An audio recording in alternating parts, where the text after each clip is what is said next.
আবার শহরে সাপের আতঙ্ক, তবে এবার জাত গোখরো বা কেউটে নয়, দেখা মিলছে এক বিশাল আকৃতির দাঁড়াস সাপের। ঘটনাটি ঘটেছে রবিবার দক্ষিণ দিনাজপুর জেলার তপন ব্লকের নকরাকুড়ি এলাকায়।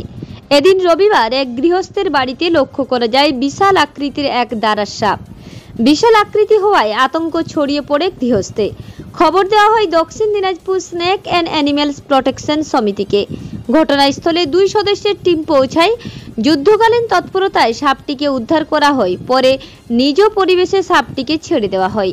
উদ্ধার শেষে সর্পপ্রেমী অতনু ঘোষ জানান, এটি দাঁড়াস সাপ বিষহীন সাপ, তবে তীব্র দাবদাহ বাইরে সেই মোতাবেক ঠান্ডার খোঁজে সাপটি ঘরে ঢোকে।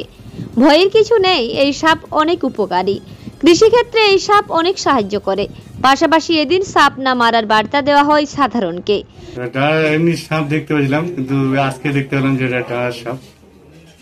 তো এটার জন্য কি আপনারা কি হচ্ছে আতঙ্কে ছিলেন? হ্যাঁ, আতঙ্কে ছিলাম। তারপরে ফোন করে তো তাকে ডেকে নিলাম। উদ্ধার করলো সাপ? হ্যাঁ। আপনার নাম? এটা কোথায় জায়গাটা? ইসলাম চৌধুরী, নাগরাগুড়ি ব্রিজ, বালুরঘাট। এটা নাগরাগুড়ি থেকে উদ্ধার করেছি। ওরা ফোন করেছিল আমাদের, ফোন করার পরে ওখানে যাই যে ওরা তো কালকে রাতবেলা সাপটা বেরোয়ছিল, তো কালকে রাতবেলা যাওয়া যায়নি। তো তার জন্য আজকে সকালে যে দেখি ওটা ডালার সাপ, ওই সাপটার কোনো বিষ নেই। ওই সাপটাকে উদ্ধার করে আমরা তাকে নিজের পরিবেশে ছেড়ে দিই। এতে হচ্ছে বাড়ির লোকেরা কতটা আতঙ্কে ছিলেন, কি দেখলেন? লোকেরা প্রচণ্ড আতঙ্কে ছিল, সারা রাত ঘুমাতে পারেনি। ওরা সকাল থেকে উঠে ফোন করা শুরু করেছে যে দাদা তাড়াতাড়ি আসুন, তো যত তাড়াতাড়ি হোক যে সাপটাকে উদ্ধার করি এবং আতঙ্ক মুক্ত হয়।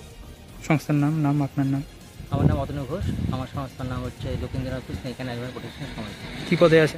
দক্ষিণ দিনাজপুর থেকে বিদ্যুৎ কুমার মাহাতো রিপোর্ট, রূপসী বাংলা মিডিয়া।